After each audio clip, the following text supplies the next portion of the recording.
When it comes to corruption, we're talking misconduct, malfeasance, abuse of power, etc. The single most important concept to understand is compartmentalization, which is best described as layers of need to know, just like they have in the military. From Wikipedia. Yeah, I know. Compartmentalization in information security, whether public or private, is the limiting of access to information to persons or other entities on a need-to-know basis to perform certain tasks. It originated in the handling of classified information in military and intelligence applications. It dates back to antiquity. An example of compartmentalization was the Manhattan Project. Personnel at Oak Ridge constructed and operated centrifuges to isolate uranium-235 from naturally occurring uranium, but most did not know exactly what they were doing. Those that knew did not know why they were doing it. Parts of the weapon were separately designed by teams who did not know how the parts interacted.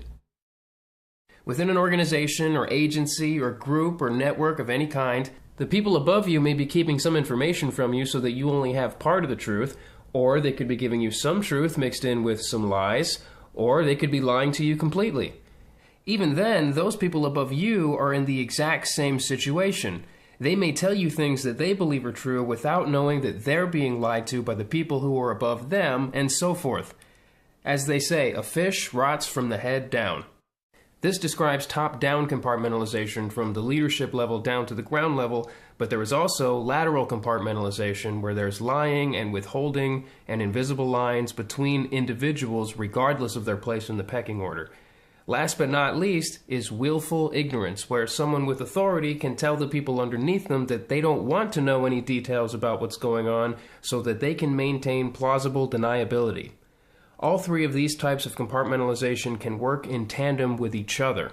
In this way, lies can pass from person to person across all levels like a virus without each person knowing that they're infected with those lies. In a corrupt structure, the number of people who know the whole truth is usually kept to a minimum. Compartmentalization allows for a whole spectrum of different archetypes or types of people that maintain the corrupt structure. The spectrum goes from unwitting participants that are not necessarily corrupt themselves all the way to those who are the most corrupt and have the worst intentions. We can call this the spectrum of corruption, and the types of people at each band of the spectrum can be called corruptoids. The first band of the spectrum is manipulation. These are people who simply do not know what is really going on because they are being lied to and or used. They may be good, honest people or not, but by definition, they are not part of the inner circle. They are the outer circle. They may believe that they're in the know simply because they're part of the organization, but they're being misled or misled, which makes them a perfect first line of defense for the corrupt structure. When we're talking truth versus lies, the manipulated are like a human moat. For example, if someone outside the organization makes an accusation against the organization that is actually true, the manipulated can deny it with full confidence because they actually believe what they're saying. Oh, trust me, there's no corruption here. If there was, I would know about it. The second band of the spectrum is loyalty. This is where people are unwilling to speak up or act against their colleagues to varying degrees and for a few different reasons. Some are loyal to their colleagues on a personal level, some are loyal to the organization as a whole, some are loyal to their own paychecks, and some are simply under the influence of social pressure and don't want to be the one to rock the boat and cause trouble. Some have knowledge of corrupt activity within the organization but just don't say anything about it, while others don't want to know and choose to turn a blind eye. Within the organization, loyalty creates a bridge between those who have dirty hands and those who do not. However, it's important to understand that some loyalists are willing to keep heavier secrets than others, and some have a breaking point past which they will no longer keep secrets. In some cases, people can be coerced into maintaining loyalty. Next is bribery, the third band of the spectrum and the first form of coercion. These are people who are willing to participate in the corrupt activity in exchange for payment of some kind, whether it's money, favors, goods and services, illicit sex, vices, or whatever. These can be people who have some authority within the organization, as well as ground-level people who are aware of the corrupt activity. Essentially, they are selling their power, their resources, their access, their influence, or, at the ground level, their silence. Their cooperation is for sale. Then we have extortion.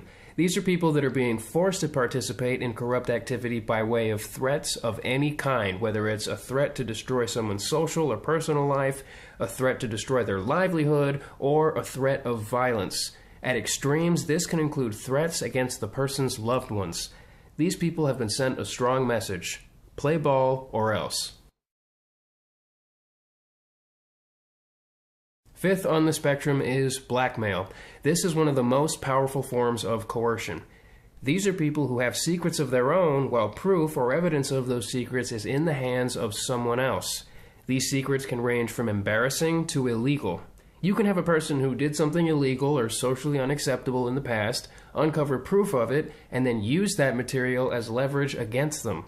Or you can manipulate a person into committing a crime or getting into a bad situation, then create proof of that event through some kind of recording, photos, video, audio, whatever, and then use that material. A less effective method would be to create fake material and use it. In essence, to possess legitimate blackmail material on a person is to possess a part of that person that can be used to destroy the rest of that person. Also, systemic blackmail can be used within sophisticated criminal groups as a means of initiation and security, so that every member of the criminal group is forced to maintain loyalty. If the creation of blackmail material is required to become part of the group, then nobody can ever betray the group without suffering severe consequences. This may be referred to as a system of mutually assured destruction. Finally, we have psychopathy. These are the people who do the manipulation, the bribery, the extortion, the blackmail of the others. Blue collar or white collar, they're human predators. Here, a psychopath is loosely defined as a person who has little or no empathy and a willingness to commit crimes against other people, but their drives and motives can vary widely. Psychopaths have a spectrum of their own, from the career street criminal who may directly commit acts of violence with his own hands, to the high-status white-collar criminal who can hurt people simply by making decisions and giving orders. From the assassin who's only loyal to his paycheck, to the radical extremist who's loyal to some greater cause.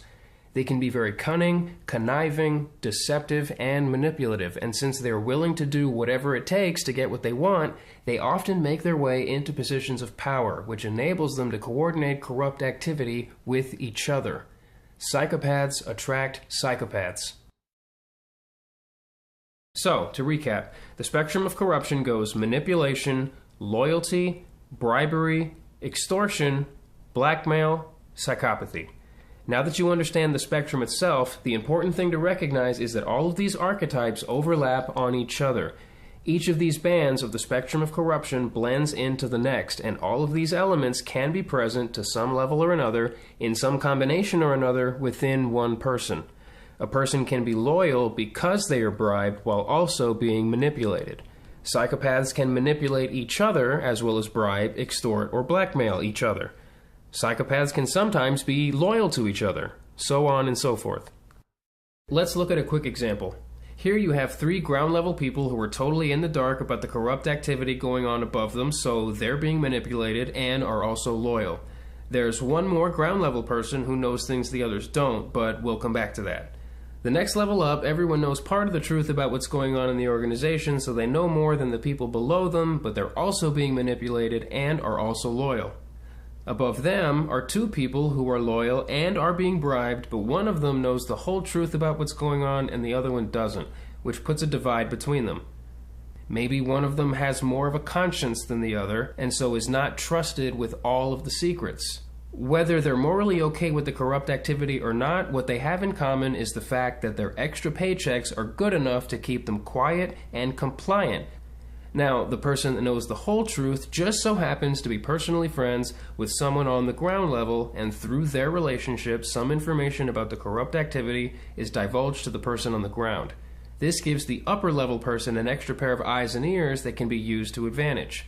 At the top is not a psychopath in this case, just someone who is being blackmailed, which forces his loyalty, and his blackmailers give him a little extra money on the side for his trouble, which is a bribe.